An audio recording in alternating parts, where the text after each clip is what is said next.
Oke, so halo netizen, kali ini gue Devin Klaus, gue adalah seorang konten kreator yang abut. Kemarin gue ada yang nanya, Bang, apa sih dampak AI bagi pendidikan itu?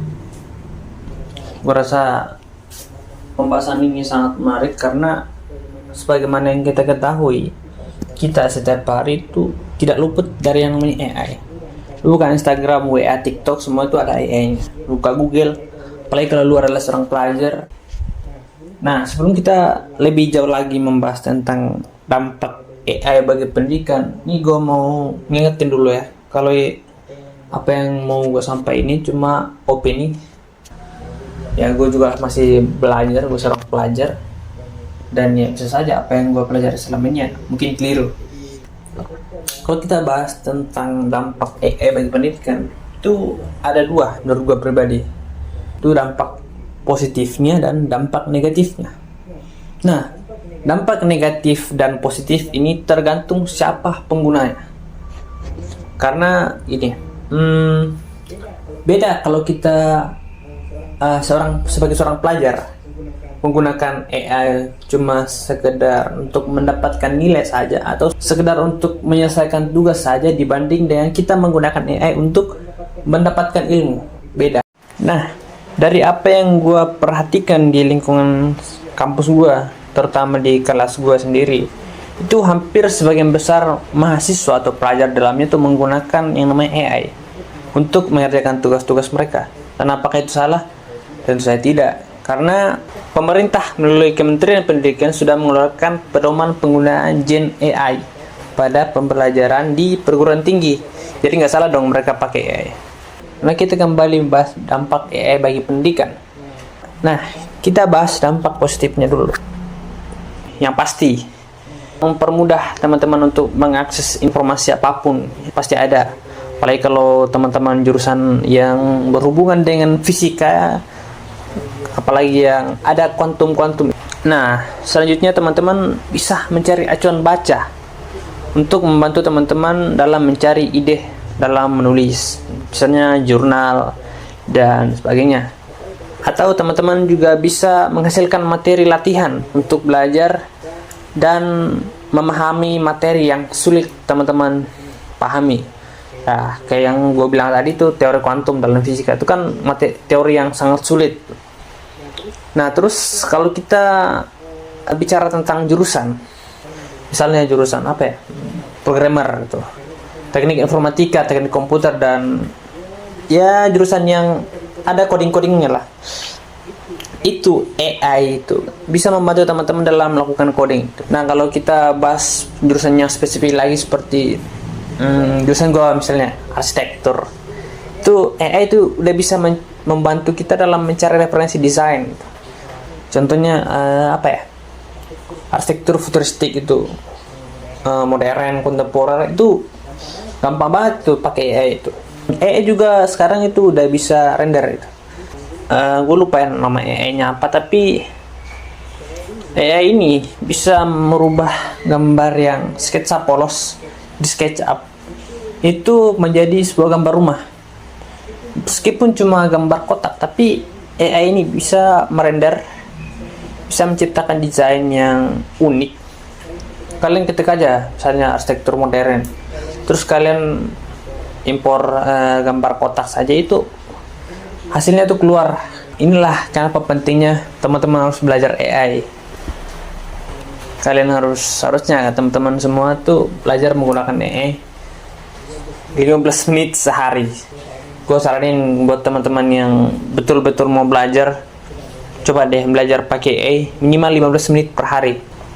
Gue takutnya kedepannya bukan AI yang bakal menggantikan kita, tapi kita akan diganti oleh orang-orang yang bisa menggunakan AI.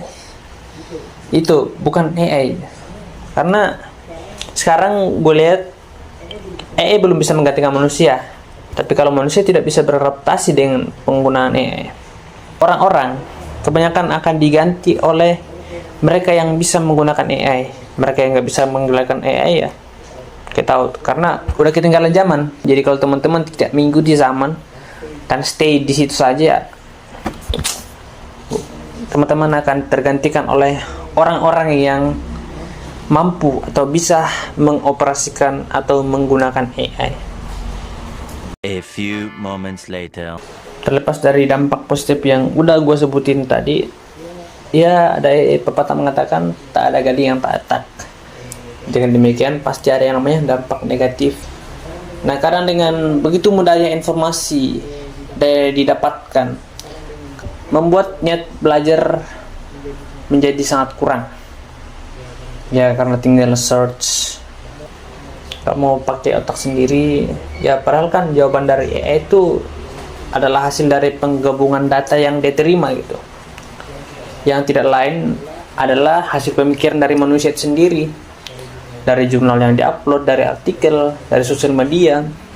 AI itu sebenarnya sama seperti manusia. Dia juga belajar. Dan oknum yang tidak mau menggunakan pemikirannya, ini yang bahaya. Ini yang sering gue lihat. Contoh misalnya tugas bikin makalah itu, gue yakin orang-orang yang pakai ChatGPT atau AI apapun itu, ini kalau cuma bikin makalah itu sebentar, astaga, paling cuma beberapa menit, ya sebentar banget tuh. Karena tinggal ngetik, kopas, udah. Kalau di ChatGPT pun ada sumbernya. Jadi ya daftar pustakanya aja, tinggal kopas itu doang. Selesai, beres. Dan dalam buku panduan Gen AI itu disebutkan salah satu respon negatif terhadap Gen AI di dunia pendidikan adalah semakin mudahnya alat tersebut dalam memfasilitasi ketidakjujuran dan misinformasi. Di satu sisi, pemanfaatan Gen AI seperti ChatGPT itu mempermudah mahasiswa dalam mengerjakan tugas, menyusun laporan, atau bahkan menulis. Namun di sisi lain, tuntutan pembelajaran yang mengharuskan mahasiswa atau pelajar untuk mengerjakan tugas secara mandiri.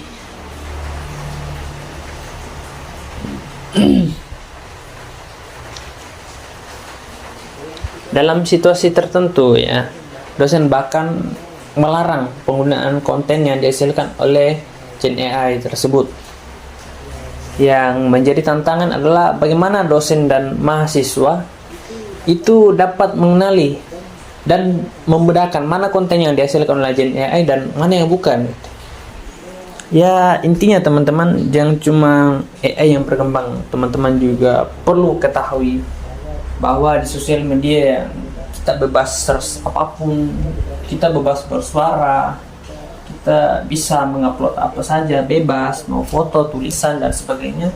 Tanpa sadar teman-teman, AI sebenarnya bekerja dan ada di belakangnya. Di WA, IG, Facebook, ada Meta, di Google ada apa? Gemini, apalah itu segala macam. Nah, AI ini bisa beradaptasi dari perilaku kita.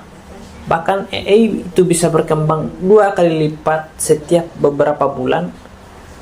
Dan ada yang memprediksikan bahwa pada tahun 2045 AI itu sudah bisa mencapai yang namanya singularitas, atau titik di mana AI itu setara dengan kemampuan semua otak manusia jika digabungkan.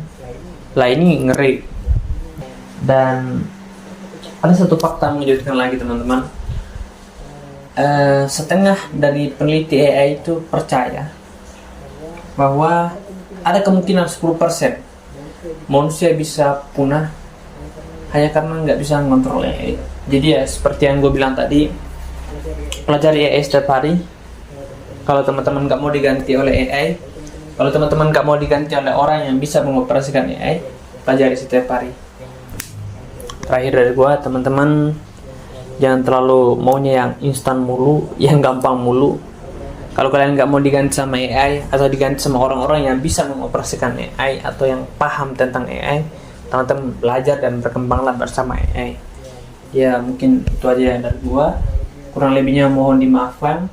Selamat menjalankan ibadah puasa bagi yang menjalankan. Dan teman-teman kalau nggak setuju dengan apa yang gue sampaikan, ya nggak apa-apa juga.